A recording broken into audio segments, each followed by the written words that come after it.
The ship was dying, and everyone on board knew it. Grabbed the metal bar above her seat as the whole vessel shook like a toy in an angry child's hand. Red lights flashed everywhere. Alarms screamed in 3 different languages. The air smelled like burning metal and fear. Around her, the crew members ran from console to console, their tall crystalline bodies flickering with colors that had learned meant panic. They were beautiful creatures. Their bodies were made of something like living glass, and light moved through them like blood through veins. They were also one of the oldest species in the known galaxy. They had been building starships when humans were still figuring out how to make fire. But none of that mattered now. Their ship was falling, and all their ancient knowledge could not stop it. "The engines are dead," shouted Boral, a young engineer. His crystal body flashed bright orange with terror. "Everything is shutting down. I do not understand." Counselor, the senior diplomat, stood frozen at his station. His long fingers moved over the controls, but nothing responded. "It is the planet," he said, his voice hollow. The stories were true. Nothing works here, nothing electronic, nothing powered, nothing." Was not a pilot. She was not an engineer. She was a human ambassador, sent to observe the diplomatic mission as part of a cultural exchange program. She had been chosen because she spoke 3 languages, had a calm personality, and was good at making friends with aliens. None of these skills would help her now. The ship hit the upper atmosphere, and the shaking became something much worse. Felt her teeth rattle in her skull. She saw one of the crew members fly across the room and shatter against the far wall like a glass dropped on stone. The sound was terrible. The sight was worse. "Hold on," someone screamed. Did not know who. She closed her eyes and thought of home. She thought of the mountains where her grandmother had taught her to hunt. She thought of the smell of pine trees and the taste of cold stream water. She thought of her mother's voice telling her to be strong. The ship hit the ground. Everything went dark. When opened her eyes, she was hanging upside down in her seat. Her safety straps had held, but just barely. Blood dripped from a cut on her forehead, falling up toward the ceiling that was now below her. The ship had flipped completely over. She could hear sounds. Dripping, creaking, something outside making noises she did not recognize, but mostly she heard silence, the terrible silence of a machine that was completely dead. Unhooked her straps and fell. She landed badly, felt something crack in her wrist, and bit down on a scream. Pain was just information, her grandmother had always said. It tells you what is broken. It does not tell you to give up. She stood slowly. The emergency lights were not working. Nothing was working. But there was a hole in the ship's hull, and through it came gray light from outside. Moved toward it, stepping over debris and things she tried not to look at too closely. Outside, she found a jungle, not the kind of jungle she knew from training videos or nature documentaries. This was something older, darker. The trees were massive, with trunks wider than houses and branches that blocked out the sky. The air was thick and wet and smelled like rotting plants and something else, something alive, something watching. Ambassador turned. Counselor was climbing out of the wreckage, his crystal body cracked in several places and glowing a dim, sickly yellow.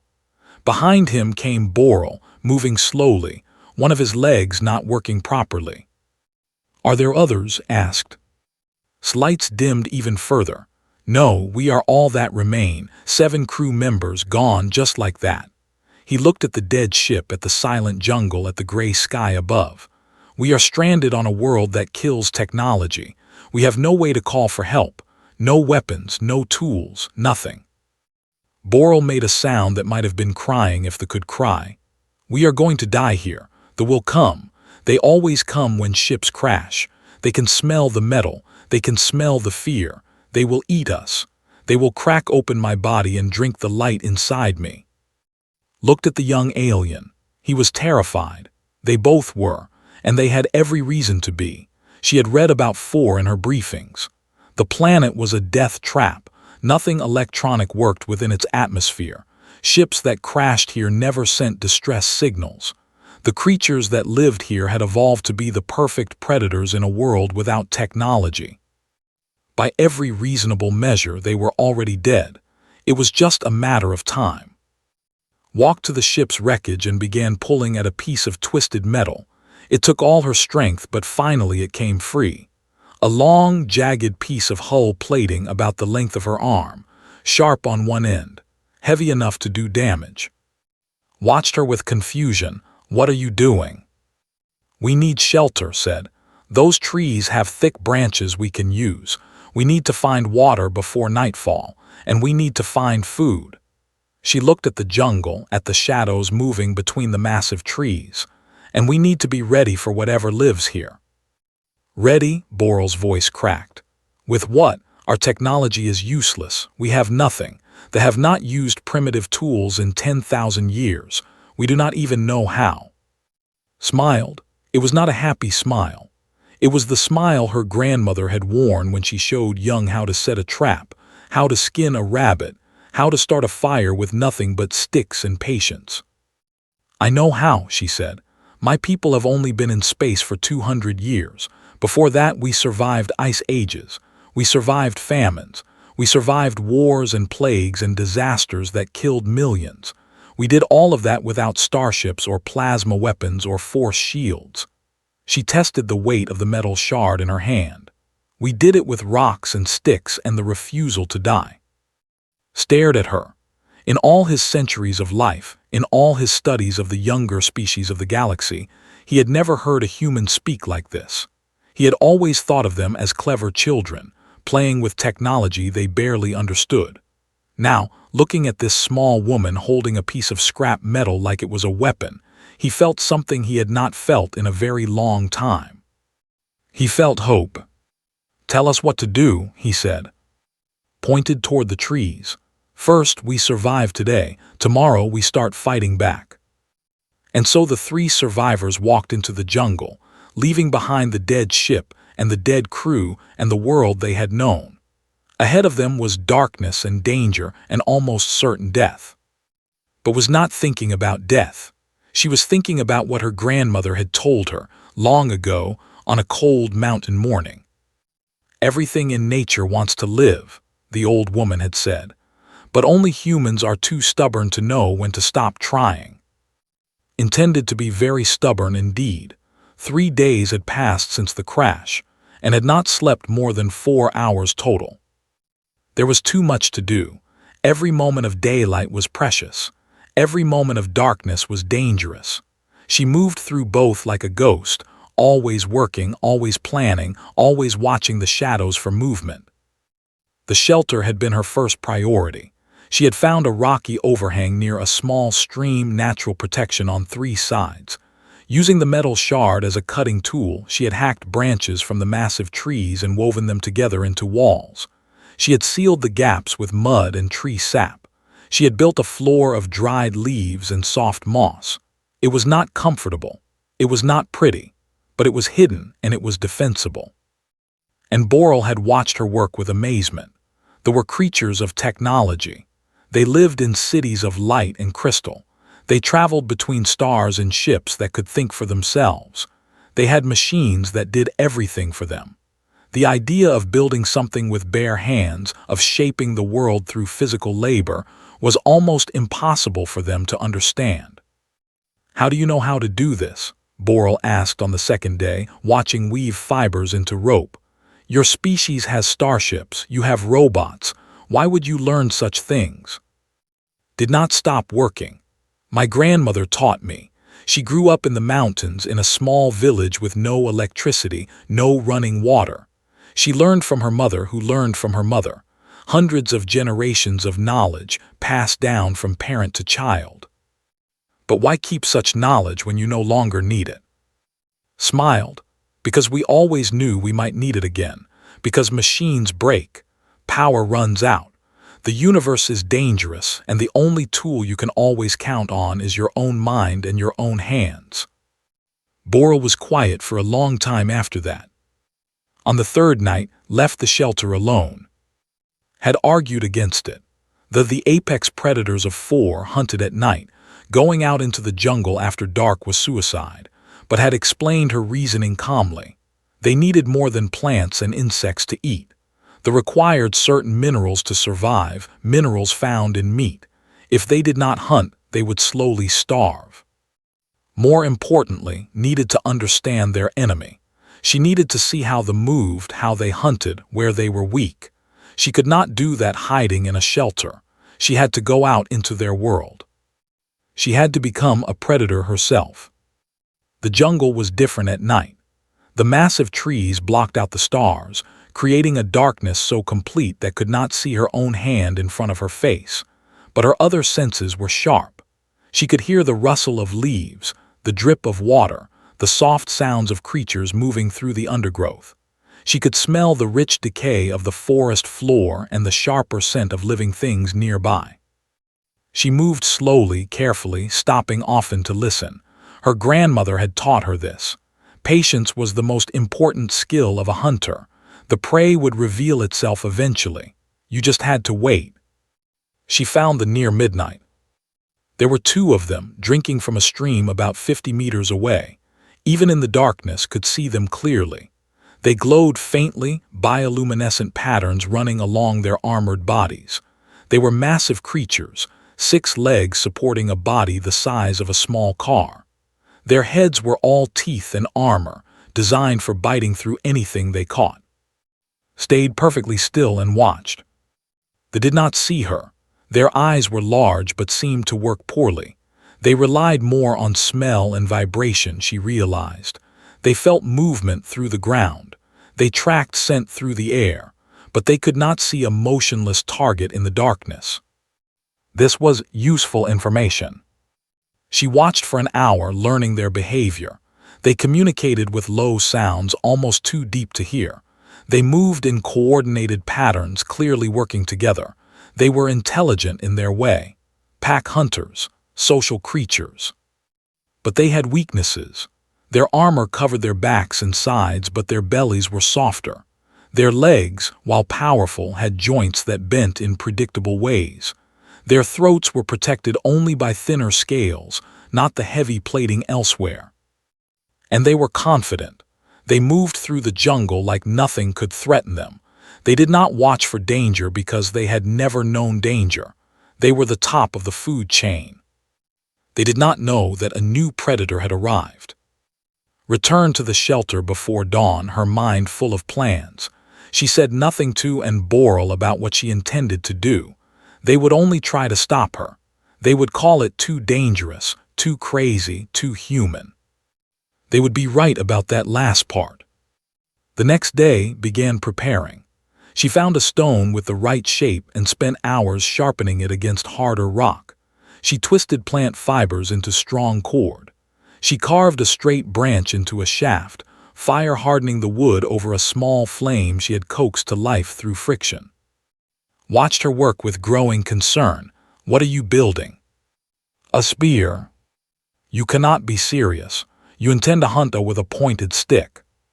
Tested the sharpness of the stone point against her thumb. A thin line of blood appeared. Not a pointed stick, a weapon. My ancestors hunted mammoths with weapons like this, creatures even larger than They did it without armor, without backup, without any technology at all. She looked at steadily. They did it because they had to, because survival was the only thing that mattered, because giving up was not in their nature. That night went out hunting again. She had chosen her target during her previous observation. A young male, smaller than the others, often separated from the main pack. He was still dangerous, still armored, still equipped with teeth that could bite through metal, but he was the weakest of the weak, and that made him prey. Found him near the same stream, alone as expected. She had prepared the ground earlier, digging a shallow pit and covering it with branches and leaves. She had positioned herself downwind, her scent carrying away from the creature. She had rubbed mud and crushed plants over her body, masking the human smell with the smell of the jungle. She waited in the darkness, spear in hand, heart beating slowly and steadily. The young moved closer, following some scent or sound only it could detect. It passed the hidden pit. It moved into range. threw herself forward.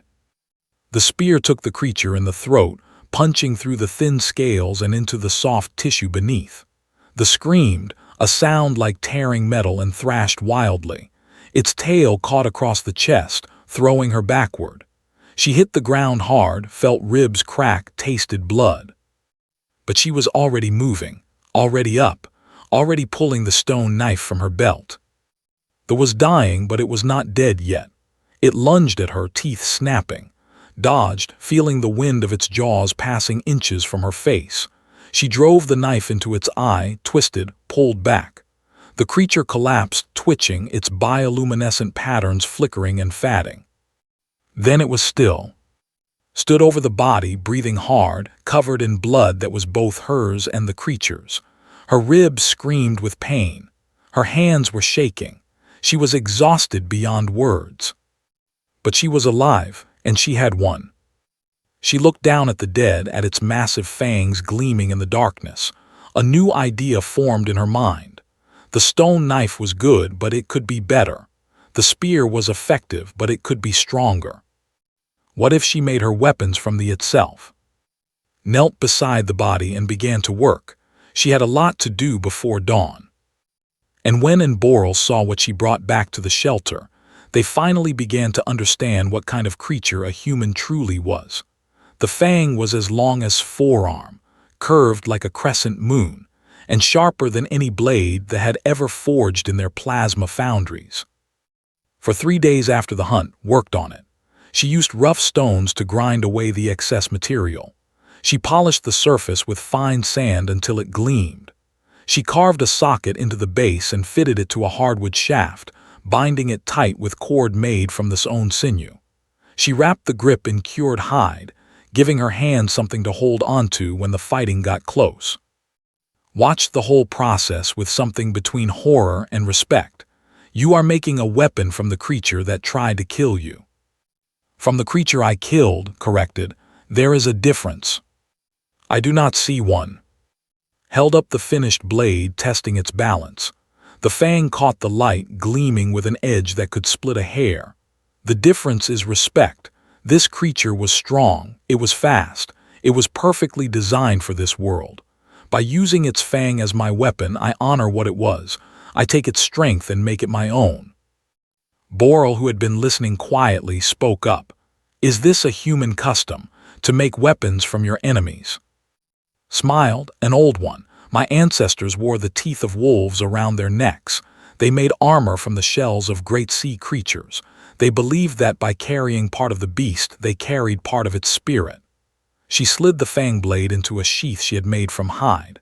I do not know if spirits are real, but I know this blade is real, and I know what it can do. On the 7th night, the pack came for revenge. Had expected this. She had killed one of their own. She had taken a trophy from its body. The pack would smell their dead member on her, on the shelter, on everything around it. They would come to eliminate the threat. It was what predators did. She had prepared. The shelter was surrounded by traps now, pit traps covered with leaves, trip lines connected to noise makers, sharpened stakes hidden in the undergrowth. None of it would kill her, but it would slow them down. It would give warning. It would buy time. And Boral were inside the shelter, armed with sharpened sticks and stones. They had practiced fighting over the past few days, learning basic movements and techniques. They were not warriors. They would never be warriors, but they could defend themselves long enough to matter. Stood outside, the fang blade in her hands, waiting.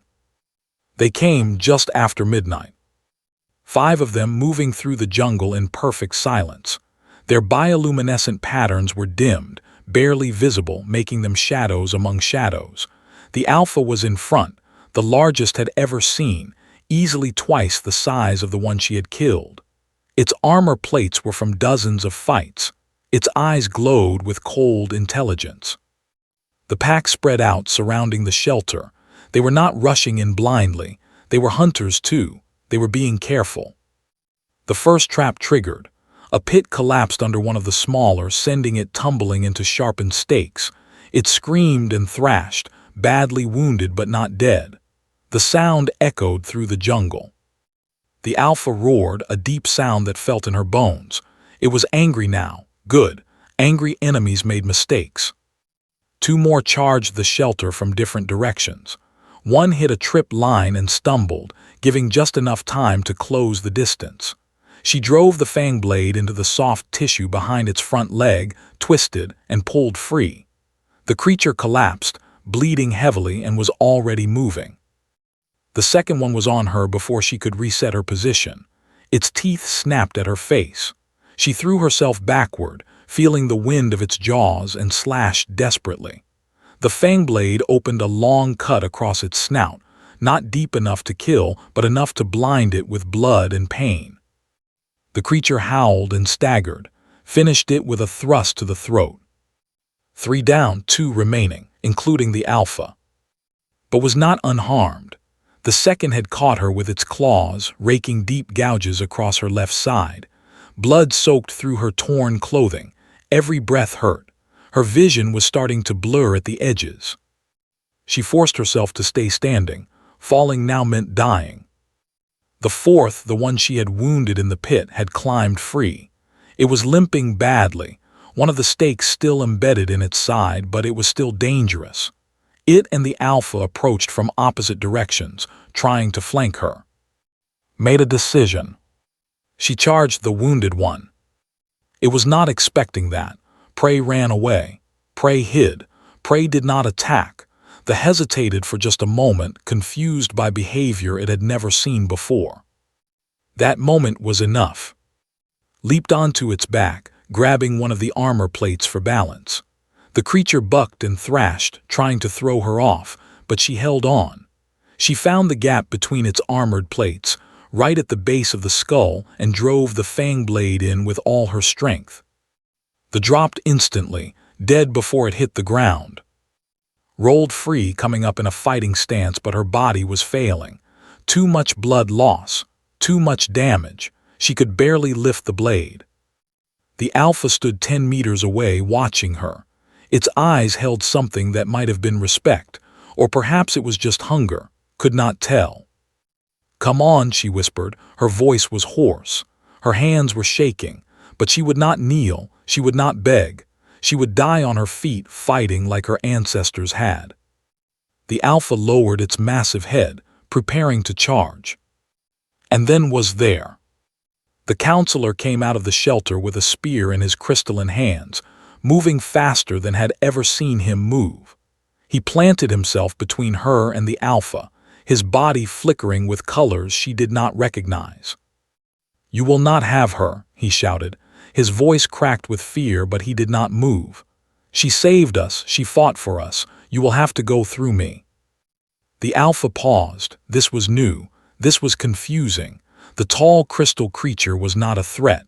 It could not hurt the alpha, but it was not running, it was not cowering. It was standing in the way of the kill. Boral appeared beside, holding his own sharpened stick. His body was dim with terror, but he was there. He was standing. "Through both of us," Boral said, his voice barely a whisper. Felt something strange in her chest. It took her a moment to recognize what it was: pride. Not for herself, but for these two aliens who had been afraid of everything just days ago. They were still afraid, but they were standing anyway. That was courage, real courage, the kind that mattered. The alpha looked at the three of them, the wounded human and the two trembling. It looked at the bodies of its pack members, scattered around the clearing. It looked at the fang blade in its hand, made from the body of a creature it had known. And then slowly, it turned and walked away into the jungle. Watched it go, then her legs gave out and she collapsed. She woke up inside the shelter, had bandaged her wounds using techniques she had taught him. Boral was sitting beside her, watching with worried eyes. "You fought for us," said quietly. "Even though we are not your species, even though we look down on your people as primitive, you bled for us, you almost died for us." Managed a weak smile. "You stood up for me, even though you were afraid, even though you had no chance against that creature. We learned from you." His crystal body glowed gently. You taught us that courage is not the absence of fear. It is the decision that something else is more important. Closed her eyes, her whole body hurt. She might never fully recover from these wounds, but she was alive. They were all alive. And for the first time since the crash, she allowed herself to hope that they might stay that way. On the 20th day, the signal came. Boral had built a simple radio receiver from the wreckage of their ship. It did not work inside the dead zone, of course, but he had placed it at the highest point he could reach, hopping to catch signals from the edge of the atmosphere. It was a desperate idea, unlikely to succeed. But it succeeded. The message was from a patrol ship called the Bright Horizon. They had been following the distress beacon from the crashed vessel and had traced its last known position to 4. They could not land, not in the dead zone, but they could send a shuttle to the boundary where the interference ended. The boundary was 10 kilometers away. 10 kilometers through territory, said, looking at the rough map had drawn over the past weeks. Through the heart of their hunting grounds, we would have to move fast and quiet. We have no choice, replied. She was still recovering from her wounds, still weaker than she wanted to be, but she was standing. She was moving. That would have to be enough. We stay here, we die. The food is running out. The pack will come back eventually. This is our only chance. Boral's light flickered nervously. The shuttle will wait for us. For 12 hours, said. That is all they can risk, if we do not reach the boundary in time. He did not finish the sentence. He did not need to. They left at dawn carrying only what they needed: water, a little dried meat, weapons, had the Fang blade, and Boral had spears she had made for them, tipped with claws and sharpened to deadly points. The jungle seemed to know they were leaving. It felt different somehow, heavier, darker. Every shadow seemed to hide a threat. Every sound seemed like a warning. They moved quickly but carefully, following the route had scouted over the past weeks. She knew where the trails were. She knew where the water holes attracted prey and predators alike. She led them around the dangerous areas, through the gaps in the pack's territory, always listening, always watching. By midday they had covered 6 kilometers, 4 more to go. They were making good time. That was when they found them. Heard them first. Footsteps that were too regular, too heavy to be natural. The sound of metal against metal. Voices speaking a language she recognized from her diplomatic training. She held up a hand, signaling for silence, and Boral froze behind her. 12 soldiers emerged from the jungle, surrounding them in a perfect circle. They were big creatures, humanoid but taller and broader than humans, with gray skin and faces that looked like they were made for frowning. They wore armor that looked wrong for this planet, bulky and hot, but they carried weapons that made blood run cold. Guns, chemical propellant guns, the kind that worked without electronics. Ancient technology by galactic standards, but ancient technology that could still kill. The commander stepped forward. He was the largest of them, covered in scars and medals, with eyes that had seen a lot of death and caused most of it. Ambassador, he said in accented common, we have been watching you. Very impressive what you did to the, very primitive but impressive. Kept her voice calm. What do you want? The crashed ship has technology we want, crystal technology, very valuable, very rare. The commander smiled, showing teeth that were filed to points.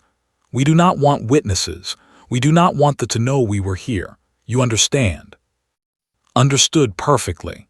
They were going to kill all 3 of them and take whatever they wanted from the wreckage. Let the others go, she said. I am the witness. I am the one who saw you. Let them live. The commander laughed. Noble, stupid but noble. They will tell their council, they will send ships, they will investigate. He raised his gun. No, I think we will kill all 3 of you, quick and clean, nothing personal. Then kill us, said suddenly. But know this, if you murder a diplomatic counselor, you will start a war. The Dominion has 1,000 ships. How many does your species have? The commander hesitated, was right, and he knew it. Killing a random ambassador was one thing. Killing a senior official was something else entirely. The political consequences could be catastrophic. But he had gone too far to back down now. His soldiers had seen him make threats. If he let them go, he would look weak, and weakness in the military was punished with death. Watched his face and saw the decision form.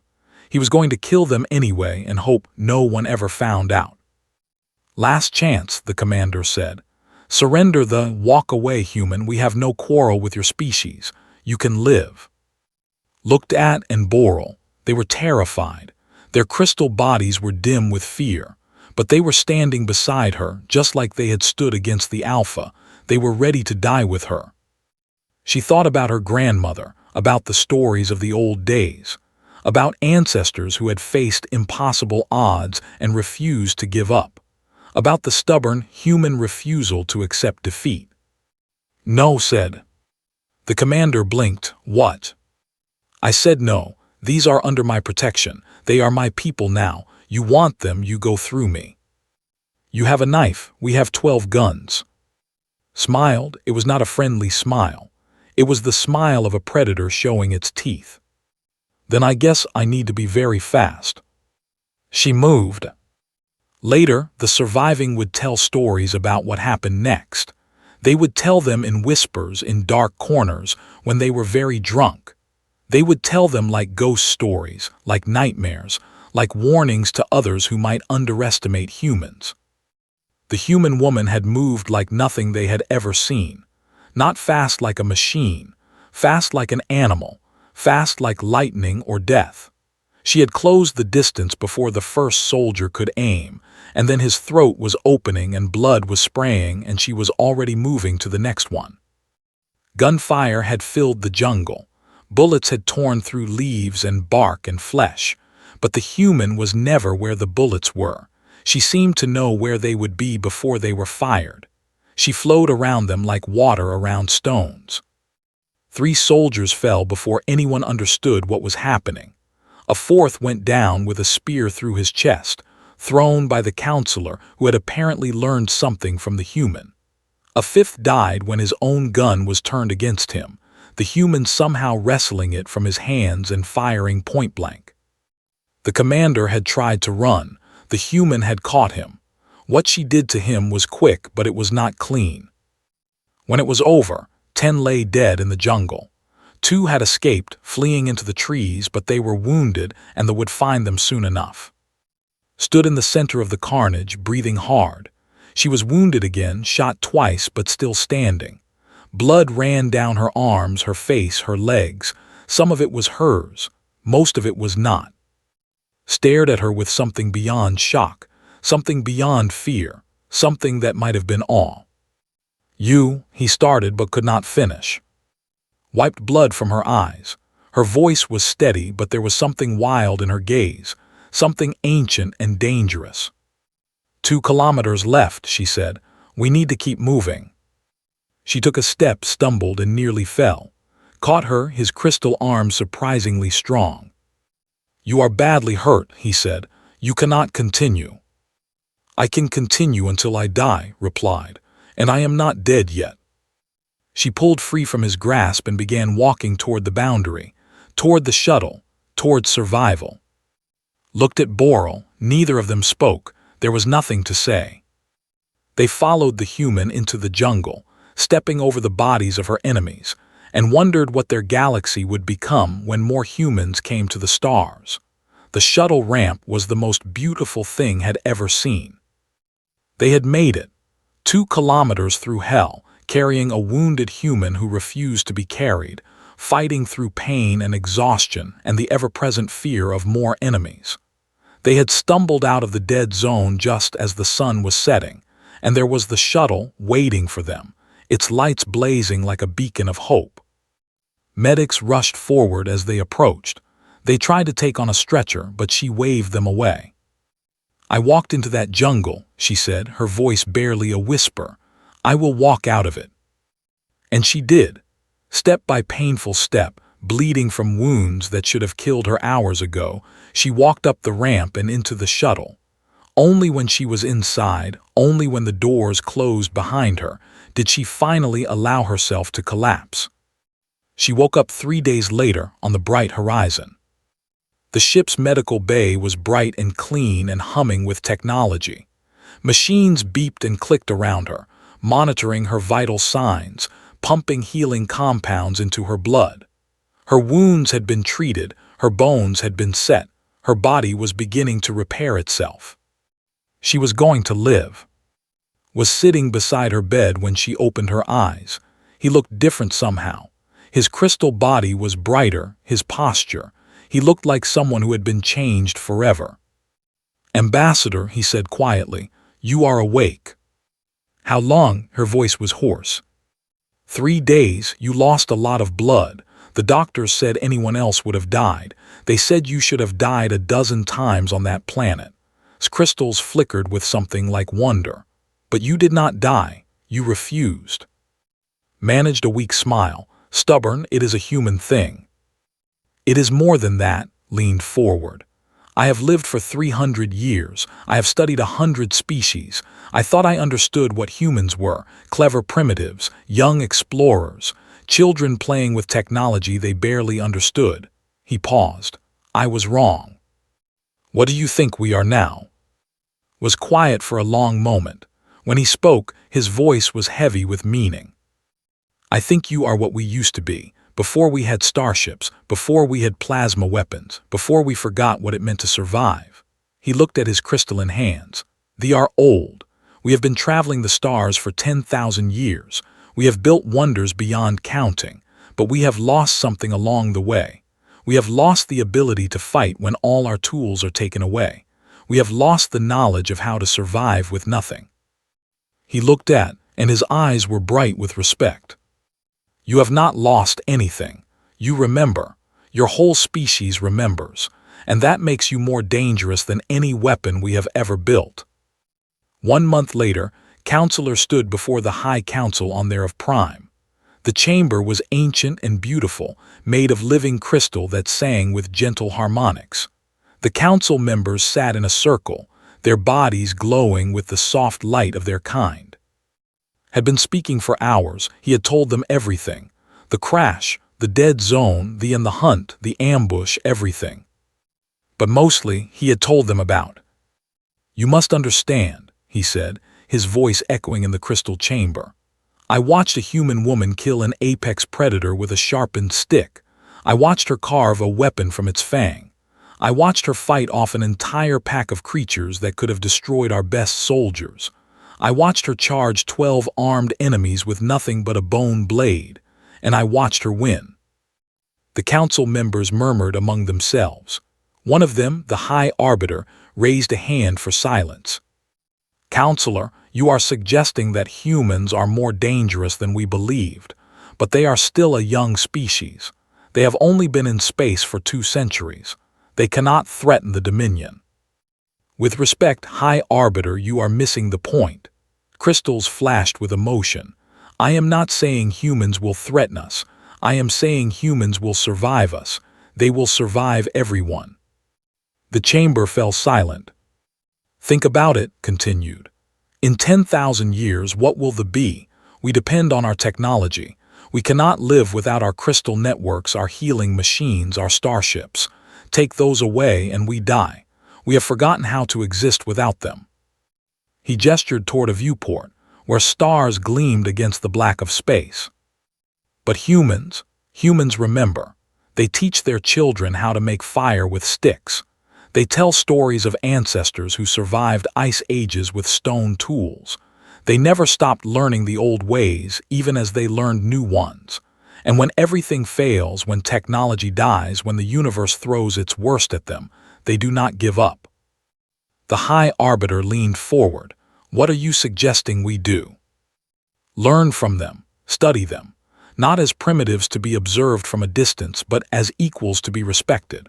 One day, the galaxy will face a challenge that technology cannot solve, a disaster that will kill the unprepared.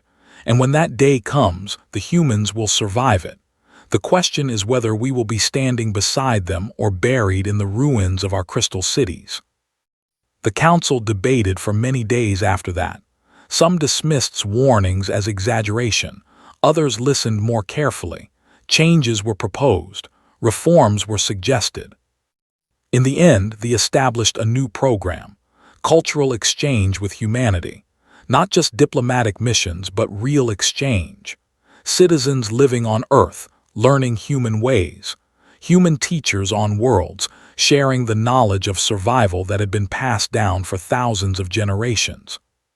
They called it the Initiative. Ambassador, fully recovered, was offered a position as the first director. She accepted on one condition, that the program would be open to all species, not just the. If the galaxy was going to survive whatever was coming, everyone would need to remember how to fight without technology. Everyone would need to learn what humans had never forgotten. On the day she took office, gave a speech to representatives from a dozen species. She stood at a podium, the fang blade mounted on the wall behind her like a trophy and a promise. "My people have a saying," she told them. "The mountain does not bow to the storm, it stands. It endures, it remains." She looked at the assembled aliens, at thee and the others who had come to learn. "The universe is the storm. It will throw everything at you. It will take your ships and your weapons and your lights. It will leave you alone in the darkness with nothing but your own two hands." She smiled, and there was something fierce in that smile, something ancient, something human. And when that day comes, you need to know how to carve a weapon from a predator's fang. You need to know how to make fire from friction. You need to know how to stand up when everything is telling you to fall down. She placed her hand on the fang blade, feeling its smooth surface, remembering the jungle and the blood and the absolute refusal to die. "I can teach you these things, if you are willing to learn, if you are willing to become what we have always been." She looked at them steadily. Survivors. In the years that followed, the initiative spread across the galaxy. Species that had relied on technology began to remember older ways. Skills that had been lost for generations were rediscovered, and slowly, gradually, the galaxy began to change. The humans did not conquer anyone. They did not threaten anyone.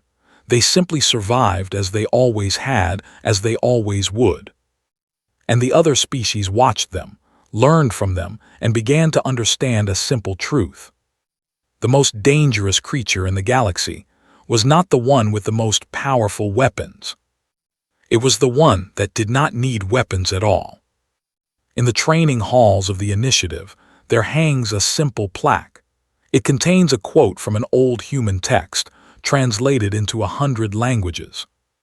It says, "A sword is just a tool, a gun is just a machine, but the will to survive, that comes from somewhere deeper, somewhere that cannot be taken away, somewhere that makes us what we are."